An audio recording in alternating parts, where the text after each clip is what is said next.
মনে হলো 9টার সময় অনেকগুলো মুড়ি নিয়ে বসে গেলাম। এই যে খিদে পেয়েছে অনেকটা খালি পেটে থেকে যাই। কিন্তু সেটা তো আমাদের সঠিক পদ্ধতি না।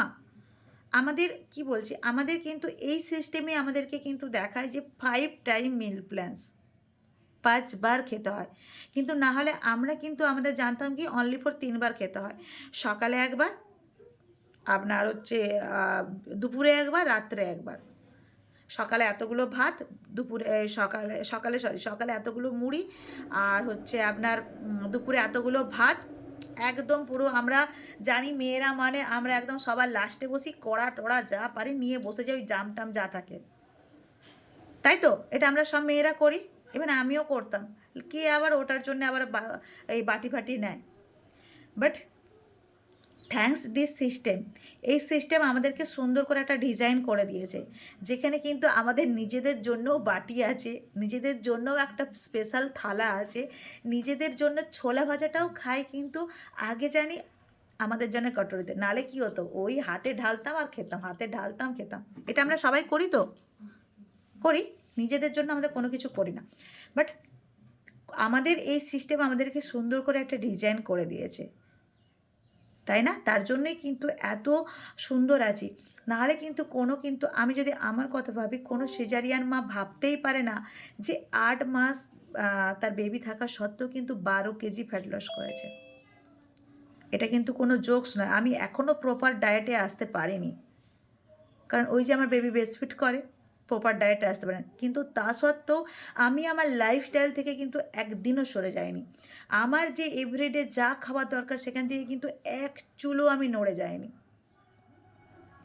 যেমন আমাদের প্রোগ্রামে কিন্তু খাওয়া দাওয়া হয়েছিল, তেমন এসে কিন্তু রাত্রেবেলা আমি মেনটেন্স করেছি। কারণ ওই যে খেয়েছি, আমি তো খেতেই পারতাম, আমার প্রচণ্ড খিদে পায়, কারণ যারা জানেন বেবি ব্রেস্টফিড করলে ভীষণ খিদে পায়, তাহলে সেক্ষেত্রে আমি আরও খেতে পারতাম। কিন্তু আমি জানি সকালবেলা দুপুরের আমার লাঞ্চটা ঠিক মানে একটু হেভি হয়েছে, যার জন্য কিন্তু আমি রাত্রে এসে মেনটেন করেছি। এই ছোট ছোট জিনিসগুলো যদি আপনারা শিখে যেতে পারেন না, তাহলে দেখবেন কোনো দিনও আপনার কোনো কিছু থেকে মেনটেন হবে না। এই যে বলে অনেকে বলেন দেখবেন হার্বাল লাইফের দোষ দেয়, যে হার্বাল লাইফে আজকে ছেড়ে দিয়েছি যার জন্য মোটা হয়ে গেছি, বাট নিজের লাইফস্টাইল থেকে যে আবার উল্টো লাইফস্টাইলে চলে গেলেন সেটার কখনো দোষ দেয় না।